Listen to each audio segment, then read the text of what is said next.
चलिए, सभी का स्वागत है आरकेपी गर्ल्स स्कूल महाना में।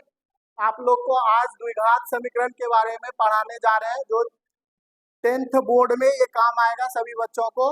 जो भी ये बिहार बोर्ड का स्पेशली वीडियो बन रहा है, आप लोग अच्छे से इस वीडियो को थोड़ा पॉज करके देखिएगा, क्योंकि स्पीड हम थोड़ा इस वीडियो को पढ़ाएंगे। तो जिसको नहीं समझ में आए बच्चों को, वो थोड़ा पॉज करके देख लेंगे, है ना। तो आगे बढ़ते हैं। यहाँ पे क्वाड्रेटिक इक्वेशन या द्विघात समीकरण, हम इसको कैसे समझते हैं।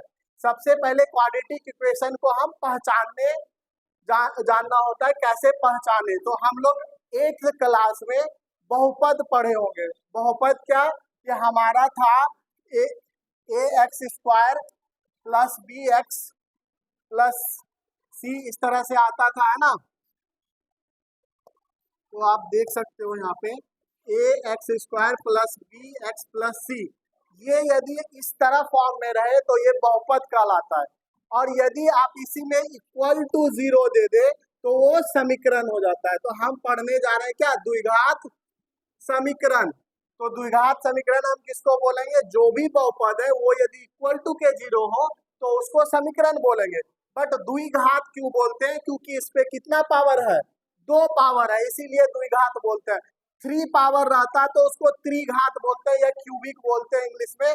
तो आप उसको अलग अलग इक्वेशन का नाम दे सकते हो। तो पर इस चैप्टर का नाम है, जो 10th क्लास का चौथा चैप्टर है, उसका नाम है क्या, द्विघात समीकरण। हम लोग 2 ही पावर वाला पढ़ेंगे।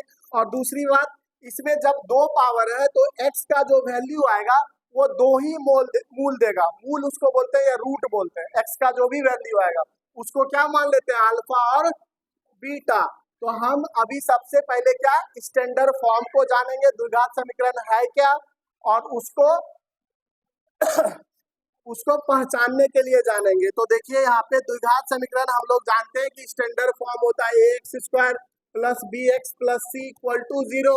और यहाँ पे एक चीज और बेसिक क्या है कि ए का वैल्यू नॉट इक्वल टू 0 होना चाहिए। ये जरूर समझिए, ए यदि 0 हो जाएगा तो क्या होगा, ए यदि 0 हो जाएगा तो क्या ये द्विघात समीकरण होगा, नहीं होगा। क्योंकि ए यदि 0 हो जाएगा तो क्या हो जाएगा समीकरण, b x plus c equal to 0, right. और b x plus c equal to 0 वो क्या होता है, वो एक रैखिक समीकरण है, द्विघात समीकरण नहीं है। तो इसलिए जब भी आप ए इक्वल टू 0 हो जाए तो वो द्विघात समीकरण नहीं रह जाता है, वो क्या होता है, रैखिक समीकरण होता है। द्विघात समीकरण जब भी होगा जब ए इक्वल नॉट इक्वल टू 0 होगा। पहला स्टैंडर्ड फॉर्म पहचानने का, द्विघात समीकरण को पहचानना पहले आना चाहिए कि हम कैसे पहचाने कि द्विघात समीकरण ये है ये नहीं है। तो हम सबसे पहले क्या करेंगे, उस पे पावर घात क्या देखते हैं, 2 होना चाहिए। और 2 क्या, पूर्ण संख्या में, वो फ्रैक्शन में नहीं होना चाहिए कि 2.4 है या 1/2 है। इस तरह से हम नहीं कह सकते हैं कि वो द्विघात है। द्विघात मतलब आपको पावर 2 ही होना चाहिए, उससे ना तो बेसी ना तो कम होना चाहिए, ज्यादा ना तो कम, वो नहीं होना चाहिए।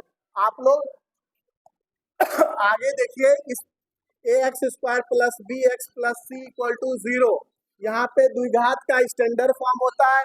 और हम क्या बताएं, द्विघात का जो घात होता है, जो चर होता है, एक्स का जो वेरिएबल जो यहाँ पे है, ये हमेशा डिक्रीजिंग ऑर्डर में होता है। देखिए, पहला एलिमेंट इस पे 2 पावर है, दूसरा एलिमेंट इस पे 1 पावर है, तीसरा एलिमेंट इस पे 0 पावर है।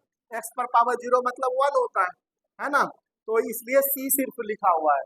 तो आप अलग अलग फॉर्म देखो, डिक्रीजिंग ऑर्डर में है ना, 2 1 0, इसी तरह से लिखा होना चाहिए, तभी हम कहेंगे वो द्विघात समीकरण है। नहीं तो नहीं कह सकते हम कि वो द्विघात समीकरण एक स्टैंडर्ड रूप में है, एक उसका प्रधान रूप में है। चलिए आगे बढ़ते हैं। आगे इसका द्विघात समीकरण यदि पहचानने जान गए हैं तो उसका देखिए क्वेश्चन, ये एनसीईआरटी बुक से है क्वेश्चन। आप एनसीईआरटी तो फॉलो करते हो। एनसीईआरटी का पहला जो एक्सरसाइज है, प्रश्नावली, इसमें देखिए अलग अलग क्वेश्चन दिया। क्या बोला गया यहाँ पे भी वही चीज बोला गया, द्विघात समीकरण को जांच कीजिए कि वो द्विघात समीकरण है या नहीं है। द्विघात समीकरण, अब देखिए कोई एक इक्वेशन लेते हैं, हम फर्स्ट ही ले लेते हैं और हम जांच कर लेंगे। x + 1 whole square equal to 2 × x -3 है ना। इसको जांच करना है। हमारा स्टैंडर्ड फॉर्म क्या बताए, a x square plus b x plus c equal to 0, ये स्टैंडर्ड फॉर्म आपको बताया गया है। अब देखिए इसको उसी फॉर्म में ले जाना है सबसे पहले। तो कैसे, तो ए एक्स प्लस 1 का होल स्क्वायर, ये तो आप जानते हो, ए प्लस बी का होल स्क्वायर का फॉर्मूला क्या जानते हो, a square b square plus 2ab, यही जानते हो ना। तो अब इसको उसी फॉर्म में तोड़ेंगे, तो एक्स स्क्वायर प्लस 1 का स्क्वायर 1 होगा और plus 2ab 2x equal to, इसको मल्टीप्लाई करिए क्या हो जाएगा 6।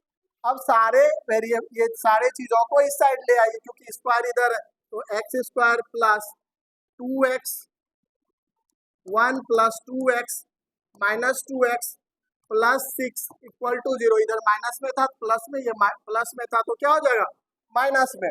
अब यहाँ देखिए 2x माइनस में 2x प्लस में कट जाएगा, क्या बाकी बचेगा एक्स स्क्वायर 1 प्लस 6 7 हो जाएगा, x square plus 7 is equal to 0। क्या ये द्विघात समीकरण है, तो हम क्या बताए थे, आपका द्विघात समीकरण तभी होगा जब a not equal to 0, a not equal to 0, a कहाँ पे रहता है, एक्स स्क्वायर का कोफिशिएंट है, एक्स स्क्वायर का गुणनखंड है या गुणक है। तो अब देखिए यहाँ पे एक्स स्क्वायर का गुणक में a इक्वल टू 1 दे रहा है इस इक्वेशन में, तो और यहाँ पे क्या है b में है कि b यहाँ 0 दे रहा है, तो b तो हम कुछ बताए नहीं थे कि b 0 हो 1 हो 2 हो माइनस में हो, उससे कोई मैटर नहीं करता।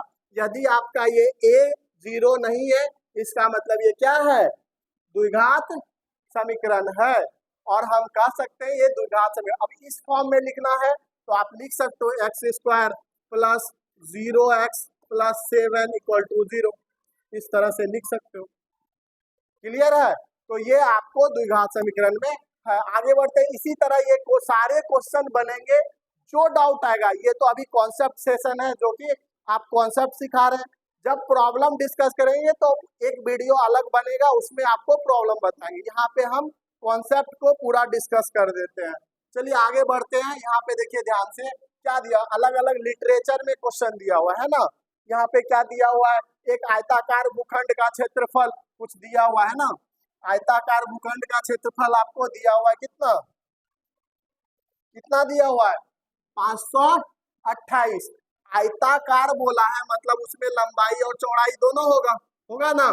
अब आगे देखिए क्या बोला, लंबाई क्या है, चौड़ाई के दुगने से एक अधिक है, तो लंबाई चौड़ाई के दुगने से, मान लेंगे चौड़ाई x है, मान लेंगे, माना कि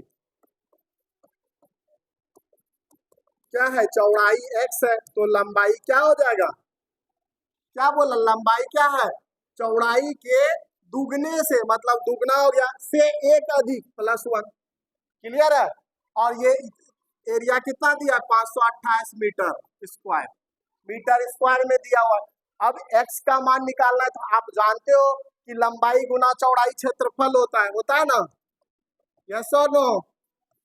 तो अब क्षेत्रफल यदि आयत का लिखे, आयत का क्षेत्रफल, तो क्या दे देगा, लंबाई गुना चौड़ाई, तो यहाँ पे लंबाई क्या था 2x प्लस 1 इंटू एक्स, तो ये किसके बराबर क्षेत्रफल 528 के, ये गुना करेंगे 2x स्क्वायर प्लस x होगा। तो आपको इस तरह से आपको क्या दे देगा, एक द्विघात समीकरण, देखिए 2x square plus x minus 528 equal to 0 है ना। इसी को क्या करना था, एक द्विघात समीकरण के रूप में लिखना था, लिखाया द्विघात समीकरण के रूप में। तो इसी तरह आपको हर क्वेश्चन को द्विघात समीकरण के रूप में लिखना है, और आपको यहाँ पे हर क्वेश्चन को, जैसे यहाँ दूसरा है क्या, दो क्रमागत संख्या, जैसे यहाँ पे क्या दिया, दो क्रमागत धनात्मक पूर्णांक का गुणनफल क्या दिया हुआ है, क्रमागत मतलब हम बताए थे x एक है, दूसरा क्या होगा x प्लस 1 कंटिन्यू। अब दोनों का गुणनफल दिया है तो आप लिख सकते हो ना, x into x plus 1 equal to 306। अब इसको गुना करिए, द्विघात समीकरण के रूप में लिख दीजिए, लिख लोगे ना। इसी तरह ये पूरा तीनों क्वेश्चन बना लीजिएगा, है ना। ये जस्ट कॉन्सेप्ट हम सिखाते जा रहे हैं कि क्या इसमें कॉन्सेप्ट है।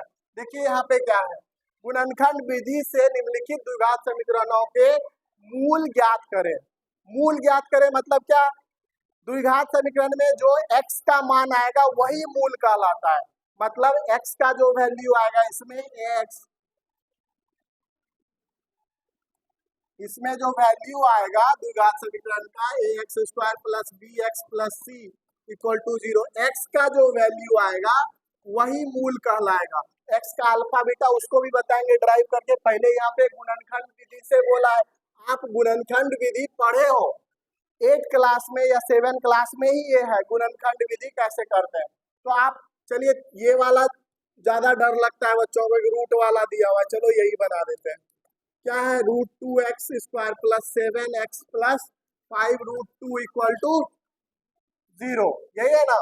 अब हम गुणनखंड जब पढ़ते थे 7-8 में, तो हमको क्या था कि इसको और इसको गुना करने के बाद जो वैल्यू आए, ये बीच वाला को ऐसा ब्रेक करें कि वही वैल्यू आए गुना करने के बाद। देखिए यहाँ पे क्या आ रहा है, 5 √2 गुना √2 10, मतलब 10x² आ रहा है। अब इसको ऐसा ब्रेक करें कि वही वैल्यू देगा। तो क्या 5x + 2x कर सकते हैं? कर सकते हैं। 5 गुना 2 10 होगा x²। अब देखिए कॉमन ले लेते हैं, √2 कॉमन लेंगे यहाँ, तो x² + 5 √2x कॉमन लीजिए, √2x, यहाँ पे प्लस √2 कॉमन लेंगे तो यहाँ भी क्या हो जाएगा √2x।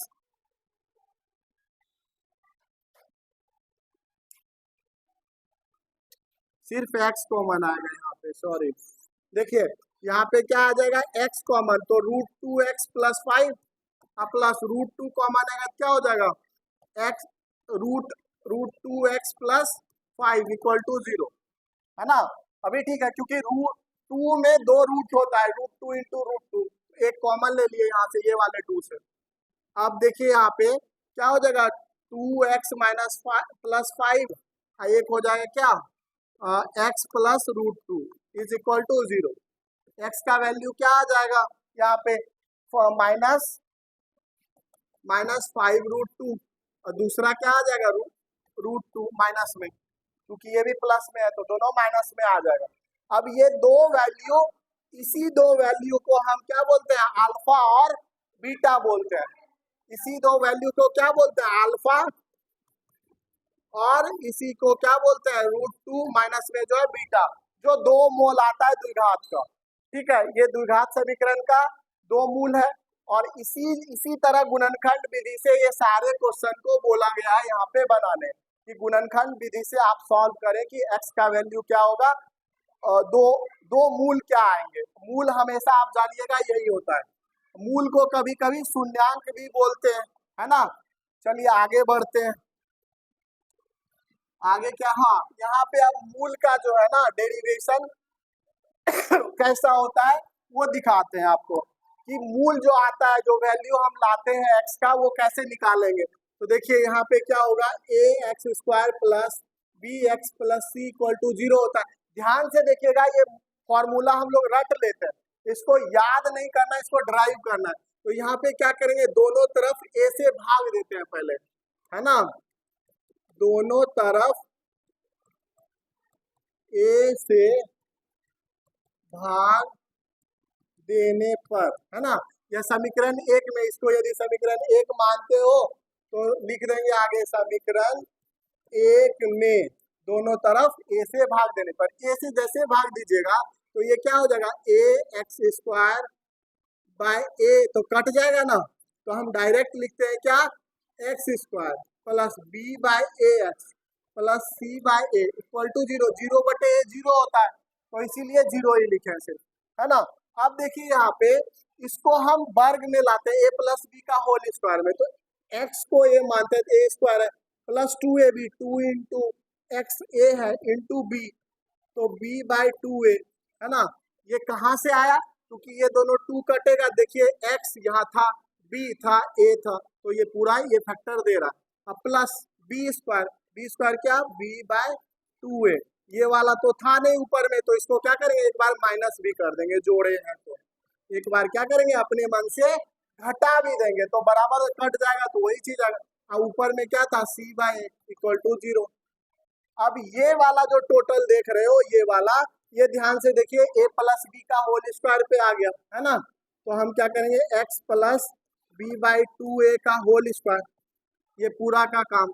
अब ये जो बचा इसको उधर कर दीजिए, तो क्या हो जाएगा, b बाई 2a का होल स्क्वायर प्लस में plus c by A, minus में ये हो जाएगा माइनस c बाई ए होगा, क्योंकि ये प्लस में था तो उधर जाएगा, क्या हो जाएगा, माइनस में।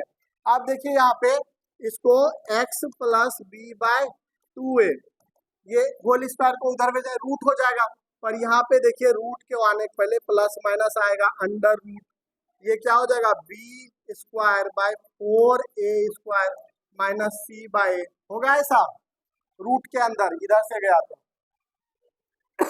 आगे देखिए, ये तो आगे आप लिख सकते हो वीडियो पॉज करके, हम ऊपर में लिख देते हैं आगे, है ना, डेरिवेशन।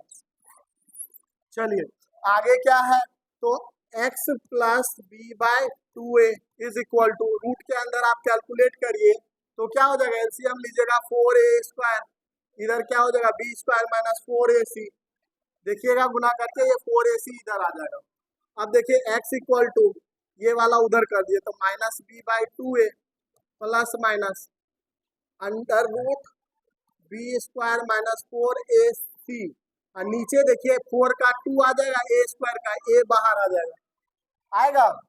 अब x का वैल्यू क्या हो जाएगा, ध्यान से देखिए, x का वैल्यू क्या आ जाएगा, तो x इक्वल टू, फिर से एलसीएम लगे 2a minus b plus minus under root b square minus 4ac, ये वाला वैल्यू जो होता है स्टैंडर्ड फॉर्म का मूल निकालने का होता है, और ये स्टैंडर्ड फॉर्म का मूल निकालने का होता है, इसी को हम लोग बोलते हैं, एक को अल्फा एक को बीटा, एक प्लस वाले को क्या बोलते हैं, अल्फा, जो बी स्क्वायर माइनस 4ac होता है बाई 2a, अब माइनस वाले को क्या बोल देते हैं, बीटा 4ac बाय 2a, इसी दोनों को। अब इसी दोनों को हम क्या करते हैं, पहले मूलों का योग निकालते हैं, मतलब अल्फा प्लस बीटा, जब ये दोनों को जोड़िएगा तो कुछ और वैल्यू देगा, अल्फा इंटू बीटा जोड़िएगा कुछ और वैल्यू देगा, तो क्या देगा वो भी देखते हैं, है ना।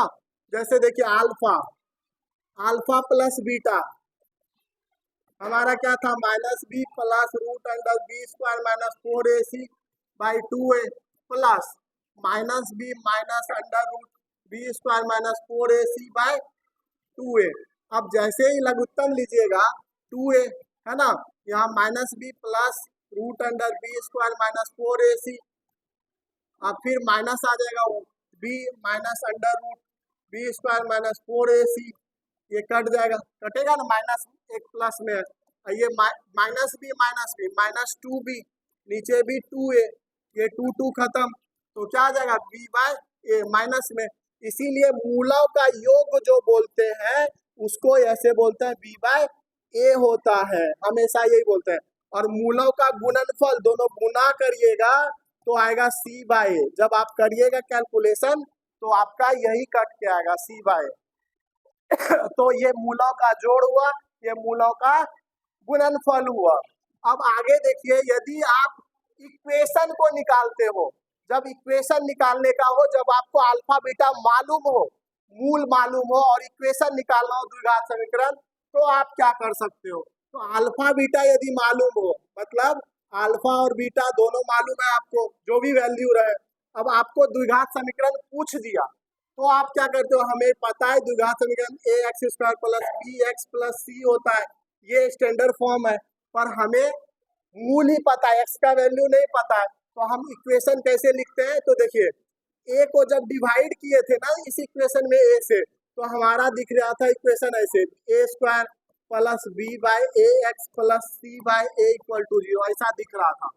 तो हम इसको क्या लिखते हैं, x square plus b by a, अभी अल्फा प्लस बीटा क्या लिखे थे, माइनस बी बाय ए लिखे थे ना, अब बी बाय ए निकालना हो तो क्या हो जाएगा, माइनस अल्फा प्लस बीटा, है ना, ये माइनस इधर चला आएगा, तो यहाँ पे क्या हो जाएगा equation, minus alpha plus beta x, और सी बाय ए क्या था, अल्फा इंटू बीटा, है ना, तो यहाँ alpha into beta equal to 0।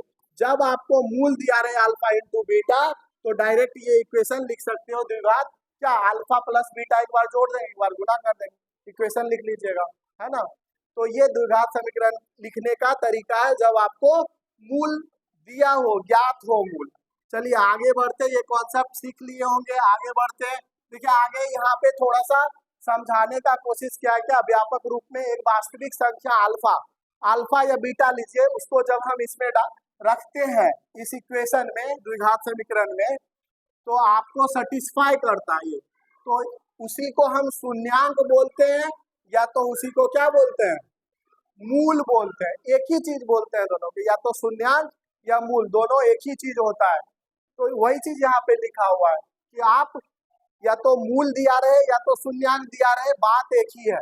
हमेशा अलग अलग बुक में अलग अलग चीज दिया रहता है ना। चलिए आगे बढ़ते हैं, इसको आगे क्या है देखिए, मूल की प्रकृति, ये सबसे इंपॉर्टेंट पॉइंट है। ये सबसे इंपॉर्टेंट पॉइंट है क्या, मूल की प्रकृति देखने के लिए सबसे इंपॉर्टेंट पॉइंट है क्या है यहाँ पे कि डी का वैल्यू, डी क्या है, डिस्क्रिमिनेंट। देखिए यहाँ पे ये डी मतलब डिस्क्रिमिनेंट है, इसका वैल्यू क्या होता है, बी स्क्वायर माइनस 4ac, ये होता है ना, बी स्क्वायर माइनस 4ac। ये कहाँ से लेते हो, ए स्टैंडर्ड फॉर्म से, a plus b x plus c equal to 0 से ही लेते हैं। अब डी का वैल्यू अलग अलग वेरी करता है। अब मान लेते हैं डी का वैल्यू ग्रेटर देन 0 है, तो मूल का प्रकृति क्या बताएगा, तो ये क्या कहेगा, वास्तविक और असमान, है ना, वास्तविक और असमान मूल होंगे, है ना, वास्तविक और असमान मूल होंगे। डी यदि बराबर हो जाए 0 से तो क्या होता है, वास्तविक और क्या होता है, समान मूल होंगे, है ना। और D equal to less than 0 हो जाए, डी का वैल्यू माइनस में आ जाए, तब क्या होगा, वास्तविक क्या होगा, नहीं होगा, है ना, वास्तविक नहीं होगा जब ये कंडीशन फॉलो। अब डी का वैल्यू आप जानते हो क्या होता है, minus B square minus 4ac, तब हम ये अलग अलग मान, इसी को प्रकृति बोलते हैं। मूल की प्रकृति कैसा होगा, वास्तविक होगा और समान होगा, वास्तविक होगा समान होगा, वास्तविक नहीं होगा। ये तीन ही कंडीशन रहता है द्विघात में। अब आगे बढ़ते हैं, इसको देखते हैं कि आगे देखिए यहाँ पे लिखा हुआ है मूल की प्रकृति, है ना। ये देख सकते हो क्वाड्रेटिक इक्वेशन दिया हुआ है, आपको देख सकते हो यहाँ पे बी स्क्वायर, डी में नहीं दिया, बी स्क्वायर में दिया, तो बी स्क्वायर माइनस 4ac मतलब डी ही होता है। जब ग्रेटर देन है तो क्या है, दो अलग अलग मूल होंगे, भिन्न मतलब अलग अलग, वास्तविक मूल होंगे, दिया हुआ है ना, दो बराबर मूल होंगे, क्या होगा, वास्तविक होगा। कोई वास्तविक मूल नहीं होगा, कब, जब निगेटिव वैल्यू होगा, जब 0 से छोटा वैल्यू होगा।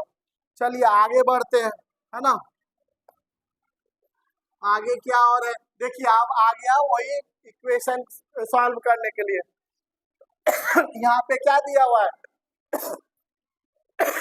निम्नलिखित द्विघात समीकरणों के मूल की प्रकृति ज्ञात कीजिए। मूल की प्रकृति मतलब डी निकालना है, आपको बार बार सिखा है। मूल की प्रकृति मतलब क्या, डी का वैल्यू। अब फॉर एग्जांपल पहला इक्वेशन लेते हैं, देखिए फर्स्ट इक्वेशन लेते हैं तो आपका क्या आता है, देखिए पहला क्वेश्चन 2x स्क्वायर माइनस क्या दिया, minus 3x plus 5 equal to 0। यहाँ पे हम मूल की प्रकृति बता रहे हैं, इसका मतलब क्या, डी का वैल्यू बताना है। डी का वैल्यू क्या होता है, बी स्क्वायर माइनस 4ac होता है, मतलब ये फॉर्मूला। अब आपको एबीसी का वैल्यू भी तो देखना है, तो ए कितना है यहाँ पे 2, बी कितना है -3, सी कितना है 5, है ना। अब बैठा देंगे इस वैल्यू में, तो बी स्क्वायर माइनस 3 का स्क्वायर माइनस 4 इंटू 8 2 इंटू 5, है ना। तो ये क्या हो जाएगा 9 माइनस कितना 40 मतलब -31, लेस देन क्या है 0 है ना। ये 31 क्या लेस देन 0 है।